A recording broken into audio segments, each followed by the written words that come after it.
watu wengi hivi. Bwana Yesu atukuzwe. Kwa hivyo jana kuna mtu alinichanua akaniambia, wakati unaona watching hours zinarudi chini, jua kwa kila YouTube zile video ambazo umeweka mwaka jana huwa hasihesabiwi, zinaenda zikiondolewa. Vile tu masiku zinapita, mwaka unapita, unaondolewa zile video, watching hours zinapungua.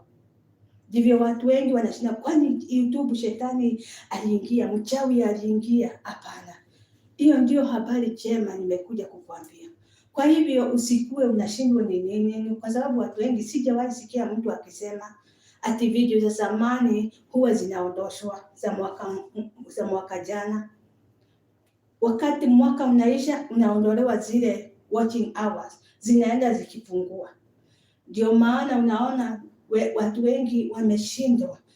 Uko na viewers, uko na wimbo umeimba, umeonwa na mamilioni ya watu, lakini wakati wa kulipwa unalipwa tu pesa tudogo, na pengine ni kwa sababu zile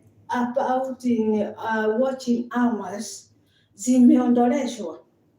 Kwa hivyo unasikia kuchoka, unashindwa nini. Na kwa sababu kuna watu ambao wanasema ati mimi na upload wimbo baada ya mwaka ama baada ya miaka 2, kwa sababu nikiweka unaona na mamilioni ya watu.